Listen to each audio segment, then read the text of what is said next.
inviting me for today's training of the trainers.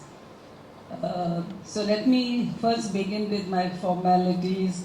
Mikiko Tanaka, the head of UNESCAP, Rama Garu, the president of ALEAP, Rajan Ji, the deputy head of UNESCAP, Jing, who's going to succeed him, and then Mr. Anurag Awasiji from JEN, and Mr. Mohammad Moin Afaq, Joint Director DGFT. Mr. Afaq, I am looking forward to seeing you because all the time we see you only online, and we hope that you will join us one day for the offline event. So, as Ramagaru has said, I don't know who's the godmother for whom. I'm very confused because I learned a lot from her. See, as civil servants, it's not that we know everything. Whichever department we go, we get to know something about the department. Sometimes when we are learning, we are shifted out and we go to some other department and start learning about that department. I heard of Ramagaru almost, you said 28 years back, you said 32. So maybe exactly that 32 years back, I was wondering which posting I was at. But I heard of her and her women's part. And I was very fascinated with it because when I joined service, one gentleman told me that very few women join service. That was at that point of time. And when you women are there in service, you should do something for women. If you don't work for women, who else will work for women? So that really stuck in my mind, and wherever I went, I kept working for women. And the first an opportunity I got was working, which was development of women and children in rural areas in 1985. And that is how my association with women development and empowerment began. And when I was posted in the Visakhapatnam Export Processing Zone, I heard of her that she was doing something for women and she was building the estate. And I remember coming here. It was a long drive on muddy roads and the estate was just being built. So whenever I come here, I feel so excited and happy to know not only the estate has developed, but Hyderabad has developed around this estate. And there's not an inch of land available here. So as far as women entrepreneurship is concerned, I want to say that she has been my role model. I don't know whether godmother, but role model. Because I was really fascinated with what she did for women. Then I got an opportunity to do that only in 2013. Imagine after 20 years of what she's done. I was posted as the Additional Chief Secretary Industries and Commerce, and I introduced her women's parks into the industrial policy of Karnataka. And we built 4 industrial parks: Bangalore, Mysore, Gulbarga, and Hubli, Dharwad. But let me tell you, those parks never picked up like this has picked up, because there was no woman behind it. I'm very clear about it. Because when I was there, I had to fight with the Chief Minister, get some land as allocated for women parks. But after I left, all the men who succeeded me not only increased the rates, they doubled the rates to say 1.5 crores per acre, which was impossible for women to buy such expensive land. They even did away with the policy which I had introduced for the women. So the women parks are there, but they are limping, not as successful as ALEAP. So I personally feel that for the women's success, we women should be always there. Otherwise, if we don't hold each other's hands, who will hold that?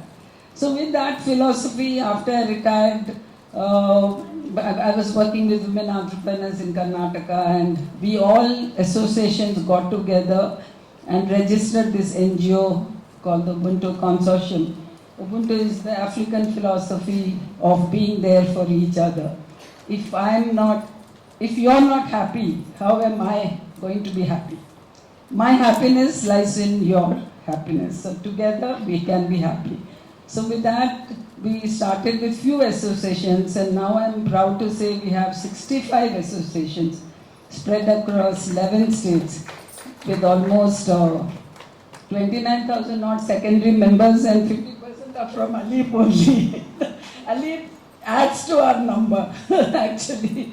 Some 10,000 and odd members add to our association. So today I'm very happy to be participating in this digital gap, because I always feel that women need to be pushed. See, when we began our service, women were very behind in education. The enrollment of women in schools was very low. So we used to take campaigns to enroll women. So girls have been always behind boys. Then when it came to education also, women were much behind. They could not study beyond 10th, 11th. And in Andhra Pradesh, at that point of time, the great visionary leader, Sri N.T. Ramarao, introduced 33% reservation for women in educational institutions. And that is how a lot of women got into engineering and medicine. Now I'm surprised to see that women outnumber the boys in the engineering colleges. Some of the professors of Visakhapatnam, Vijayawada was telling me that 40 to 50% of girls are in engineering colleges. So they are outnumbering men or boys, and they are also studying better than the boys. That is very important. Now state toppers, either in 10th, 12th or in colleges, are all women. Then coming to employment, because of the reservation. Now in the private, when it came to entrepreneurship, we find that 80% of the country's GDP from industries comes from MSMEs. But out of that 80%, only 12 to 20%. We don't know the figure. Some say 12, some say 14, 20, but not beyond 40% are women entrepreneurs. So again, the women entrepreneurs need to be supported. And after COVID, we realized the need of the hour was digital marketing, because the women had to do business from home. And that is how we came in contact with Rajan. Rajan shares my name. My name begins with Ratna and his name ends with Ratna. So when I saw this Ratna, I was like, another Ratna. So two Ratnas, the two diamonds, a male and a female Ratnas, we got together.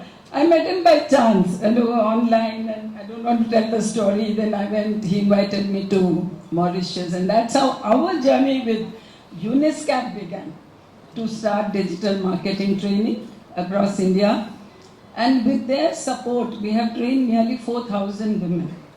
And we continue to train, and this also will add to the training. And they come up with various suggestions, not only training in digital marketing, we are training the trainers.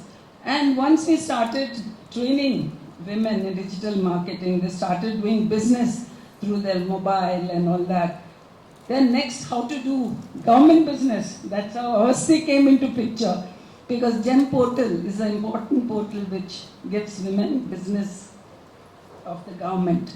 ONDC, GEM, Flipkart, now so many other issues. So we are moving from one level to other. I felt all of us are now a family. Whether I call it Ubuntu family or any other family, but we are family because we go from one place to the other, and like a team, we are promoting women entrepreneurship.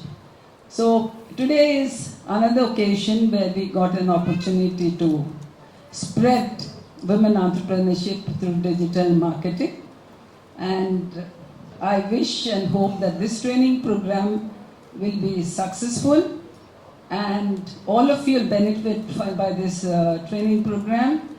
I thank all the dignitaries on the dais and all the entrepreneurs and even the men who have come here to undergo the training. all the luck, and it's indeed my pleasure to be here with ALEAP, which gave me the foundation to think of women entrepreneurship.